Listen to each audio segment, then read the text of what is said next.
একটা মানুষ তখনই একা থাকতে পছন্দ করে যখন সে দেখে তার সরলতার সুযোগ নিয়ে সবাই তাকে ঠকায়।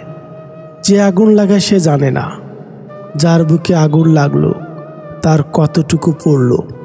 বাবা মায়ের মাথা উঁচু হওয়া অথবা নত হওয়া সন্তানের চরিত্র ও কর্মের উপর নির্ভর করে। পারফেক্ট না হলেও চলবে, বিশ্বাসযোগ্য হওয়াটা বেশি প্রয়োজন। নারী বিক্রি হলে সে বেশ্যা হয়ে যায়, আর পর নিয়ে পুরুষ বিক্রি হলে সে জামাই হয়ে যায়। কি অদ্ভুত, তাই না? মাঝে মাঝে শত্রুর সাথেও সুসম্পর্ক বজায় রাখার চেষ্টা করুন, কারণ দুনিয়ায় কায়দা করে বেঁচে থাকতে হয়। নিজেকে জিজ্ঞাসা করুন, আপনি আজ যা করছেন তা আপনাকে আগামীকাল যা হতে চাইছেন তার কাছাকাছি নিয়ে যাচ্ছে কিনা।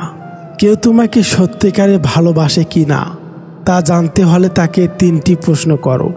নাম্বার 1, সে তোমাকে কেন ভালোবাসে?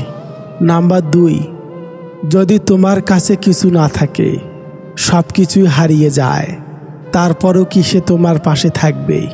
নাম্বার 3, সে তোমার জন্য কতদিন অপেক্ষা করতে পারবে? বয়স 50 পেরোলেই এই কথাগুলো মেনে চলবেন। নাম্বার 1, নিজের সারা জীবনের অর্জিত অর্থ এবং ভৌতিক সম্পত্তি নিজের কাজে রাখবেন। অত্যাধিক আবেগপ্রবণ হয়ে কারো নামে করে দেওয়ার কথা ভুলেও ভাববেন না। নাম্বার 2, নিজের সন্তানদের এই কথার উপর ভরসা করে থাকবেন না যে বৃদ্ধকালে তারা আপনার সেবা করবে, কারণ সময় বদলানোর সাথে সাথেই তাদের প্রাথমিকতাও বদলে যায় এবং কখনো কখনো তারা চাইলেও আপনার জন্য কিছুই করতে পারে না। নাম্বার 3, শুধুমাত্র সেই সমস্ত মানুষদেরকে নিজের বন্ধু সার্কেলে রাখবেন যাদের সঙ্গ আপনার জীবনকে প্রসন্ন করে তোলে, অর্থাৎ যারা আপনাকে সত্যিই ভালোবাসে। নাম্বার 4, বারবার নিজের ঘর বা বাড়ি পরিবর্তন না করে নিজেকে একটি স্থায়ী জায়গায় রাখুন, যাতে আপনি একটি স্বাধীন জীবনযাপন উপভোগ করতে পারেন। নাম্বার 5, বছরের অন্তত একবার হলেও নিজের জীবনসাথীকে নিয়ে কোথাও বেরিয়ে আসবেন, এতে আপনার বেঁচে থাকার দৃষ্টিভঙ্গি বদলাবে। নাম্বার 6, নিজের ছোট ছোট কাজ নিজেই করবেন। বৃদ্ধ অবস্থার দোহাই দিয়ে কাউকে দিয়ে কোনো কাজ করিয়ে নেওয়া এবং কারো থেকে সম্মান পাওয়ার চিন্তা করবেন না। নাম্বার 7, কারোর সঙ্গে নিজের তুলনা করবেন না এবং কারো থেকে কোনো প্রত্যাশাও রাখবেন না। নাম্বার 8, সবার কথা শুনবেন, কিন্তু নিজের বুদ্ধিমত্তার উপর নির্ভর করে যে কোনো বিষয়ে সিদ্ধান্ত নেবেন। নাম্বার 9, নিজের স্বাস্থ্যের প্রতি খেয়াল রাখবেন। ডাক্তারি পরীক্ষা নিরীক্ষা ছাড়াও নিজের আর্থিক সামর্থ্য অনুযায়ী পুষ্টিগুণ সম্পূর্ণ খাদ্য গ্রহণ করবেন এবং যতটা সম্ভব নিজের কাজ নিজে করার চেষ্টা করবেন। নাম্বার 10, ছোটোখাটো শারীরিক সমস্যায় বিচলিত হবেন না, কারণ বয়সের সাথে সাথে এগুলো চলতে থাকবে। নাম্বার 11, প্রার্থনা করবেন কিন্তু ভিক্ষা চাইবেন না, এমনকি ঈশ্বরের কাছেও না। যদি ঈশ্বরের কাছে কিছু চাইতে হয় তাহলে শুধু চাইবেন ক্ষমা এবং সাহস। নাম্বার 12, যে কোনো খারাপ পরিস্থিতি ভেঙে না পড়ে তার সমাধান খোঁজার চেষ্টা করবেন এবং মানসিক চাপমুক্তভাবে জীবন কাটাবেন। নাম্বার 13, জীবনে স্থায়ী বলে কিছুই হয় না, নিজের চিন্তাধারাও নয়, এই কথাটা বিশ্বাস রাখবেন। নাম্বার 14, নিজের সামাজিক দায়িত্বগুলি রিটায়ারমেন্টের মধ্যে পূরণ করুন। মনে রাখবেন, যতক্ষণ না আপনি নিজের জন্য বাঁচা শুরু করছেন ততদিন আপনি মৃত। নাম্বার 15, নিজের সন্তানদের কোনো বিষয়ে নাক গলাবেন না, তাদেরকে তাদের মতো করে বাঁচতে দিন এবং আপনি আপনার মতো করে বাঁচুন। এক রাজ্যই এক স্বৈরাচারী রাজা ছিল। রাজার 10টি হিংস্র কুকুর ছিল। রাজা সবসময় নিজেকে সব ক্ষেত্রেই সঠিক মনে করতেন, আর তাই কখনো কোনো বিষয়ে কেউ যদি তার সাথে দ্বিমত পোষণ করেছে তো রাজা খুব রেগে যেতেন এবং সেই ব্যক্তিকে তার হিংস্র কুকুরগুলোর মাঝে ছেড়ে দিতেন।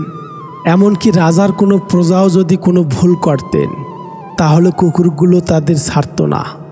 একদিন এক বিশ্বস্ত প্রজা এমন এক মতামত দেয় যা রাজার একদম পছন্দ হয়নি।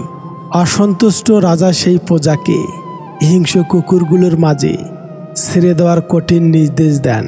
এই শুনে সেই প্রজা কাঁদতে কাঁদতে বলে, মহারাজ, আমি গত 10 বছর ধরে আপনার সেবায় নিয়োজিত ছিলাম, আর আজ একটা ছোট্ট ভুলের জন্যে আপনি আমার সাথে এমন করবেন মহারাজ। রাজা জানালেন তার শাস্তি তাকে পেতেই হবে। অতঃপর আর কোনো উপায় না দেখে সেই প্রজা রাজার কাছে আকুতি মিনতি করে 10 দিন সময় চান। রাজা সেদিন ব্যস্ত ছিলেন, তাই সাথে সাথে সেই প্রস্তাবে রাজি হলেন। বললেন, ঠিক আছে, তবে 10 দিন পরে তোমার সাজা কার্যকর হবে। সেই 10 দিনের প্রথম দিনেই প্রজা গিয়ে হাজির হলো সেই হিংস্র কুকুরগুলো দেখভাল করা ব্যক্তিটির কাছে। সেই ব্যক্তির কাছে গিয়ে প্রজা তার কাজটি 10 দিনের জন্যে ফ্রিতে করতে চাইলেন। এমন প্রস্তাবে ওই ব্যক্তি একটু বিরক্ত হলো, যখন ভাবলেন 10 দিন আরামায়েশে কাটাতে পারবেন। অন্তত এই হিংস্র জানোয়ারগুলোকে লালন পালন করতে হবে না, এই ভেবে সে রাজি হয়ে গেলেন। এরপর থেকে সাজাপ্রাপ্ত প্রজা হিংস্র কুকুরগুলোর সেবা যত্ন করতে শুরু করলেন। সে সারাটা দিন কুকুরগুলোর পিছনে ব্যয় করত। তাদের খাওয়ানো, চান করানো, শরীর পরিষ্কার করানো, যাবতীয় কাজ নিজের হাতে করতে শুরু করলেন। এইভাবে 10 দিন কেটে গেল।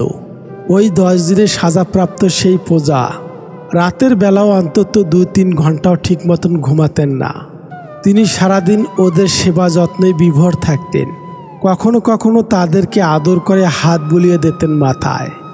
আর কুকুরগুলো তাদের জীবনে এই 10 দিনের মতো সেবা কখনোই পায়নি। সেই প্রজার সময় ফুরিয়ে এলে তাকে হাজির করা হলো রাজার সামনে। রাজা ততক্ষণে তার হিংস্র কুকুরগুলোকে নির্দেশ দিলেন তারা যেন তাকে কামড়ানো শুরু করে। কিন্তু রাজদরবারে থাকা সবাইকে অবাক করে দিয়ে কুকুরগুলো সেই প্রজাকে একটা কামড়ও দিল না, বরং রাজার নির্দেশ পেয়ে কুকুরগুলো দৌড়ে গিয়ে সেই প্রজার পা থেকে শুরু করে সমস্ত শরীর চাটতে শুরু করলো। রাজা হতভম্ব হয়ে বললেন, আমার কুকুরগুলো এই লোকটাকে কামড়ে খাওয়ার বদলে তার পা চেটে দিচ্ছে কেন? কি হয়েছে তাদের? এই প্রশ্নটার উত্তর দিলেন সেই প্রজা।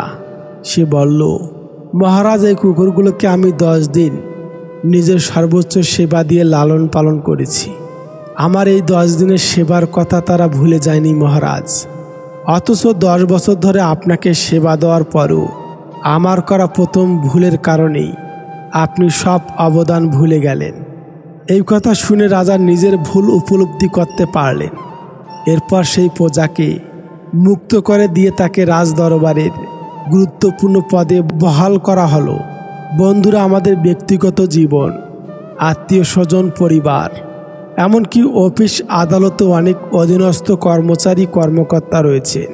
এরা বিশ্বাস্ত থেকেও বছরের পর বছর ধরে আমাদেরকে নিরলস সেবা দিয়ে যাচ্ছেন। কিন্তু দেখুন, মাঝে মধ্যে আমরা তাদের ছোটোখাটো ভুলকে কেন্দ্র করে এতটাই রেগে যাই, তাদের উপর এতটা মানসিক বা শারীরিক নির্যাতন করি যে আমরা একটা মুহূর্তের জন্য বছরের পর বছর ধরে করা তাদের সেবাগুলোর কথা ভুলে যাই। একবার নিজেকে প্রশ্ন করুন, একটা অপরাধের জন্যে আপনি আপনার নিচে থাকা কর্মচারীকে ঘৃণা করতে শুরু করলেন, অথচ জন্ম থেকে আজ পর্যন্ত কত হাজার পাপ করলেও নিজেকে নিজে অনেক ভালোবেসেছেন। ভগবান ক্ষমতাশীল, তাকে ভালোবাসুন। ভগবান ক্ষমাশীল, তাকে ভালোবাসুন। ভগবান ক্ষমাশীল বলে আজও পৃথিবীর বুকে হাজার পাপ করেও মানব জাতি টিকে আছে। একটা পাথর কুকুরকে মারলে কুকুর ভয়ে পালিয়ে যায়। এই পাথর একটা বিড়ালকে মারলে বিড়ালও ভয়ে পালিয়ে যায়। কিন্তু একই পাথর কোনো মৌমাছির চাকে মেরে দেখো, তারা ভয়ে পালিয়ে যায় না, উল্টো যে পাথর মারে তাকে পালাতে বাধ্য করে। এটাই হচ্ছে সংগঠন। তাই বারবার বলি, সবাই সংগঠনে থাকো। বিবাহিতরা ডিভোর্সের চিন্তায় ব্যস্ত, আর অবিবাহিতরা বিয়ের চিন্তায় মগ্ন। বাচ্চাদের তাড়াতাড়ি বড় হওয়ার চিন্তা, আর বড়দের শৈশবে ফিরে যাওয়ার আকুতি। চাকরিজীবীরা কাজের চাপে চিন্তিত, আর বেকারদের চাকরি পাওয়ার চিন্তা। গরিবদের বড়লোক হওয়ার চিন্তা, আর বড়লোকেরা শান্তি খুঁজে ক্লান্ত। জনপ্রিয় ব্যক্তিরা লুকানো ঠিকানা খুঁজে, আর সাধারণরা জনপ্রিয় হওয়ার জন্য বিভোর। শান্তি কারোই নেই। পৃথিবীতে এমন অনেক মানুষ আছে যারা আপনার হাত ধরে অন্যের সাথে পরিচিত হয়ে আপনাকে ভুলে যায়। দিব্যি দিয়ে মিথ্যা কথা বললে কেউ মরে না, যেটা মরে যায় সেটা হলো বিশ্বাস। জীবনে চলার পথ হচ্ছে দুটি হয়, তুমি মেনে নাও তোমার আশেপাশে যা হচ্ছে তা, অথবা রুখে দাঁড়াও সেটাকে পরিবর্তন করার। যে জিনিসটা পূরণ হওয়ার নয়, সে জিনিসটাই আমাদের মন বেশি চায়। মনকে তো বোঝানো যায় না, যতই চেষ্টা করুক।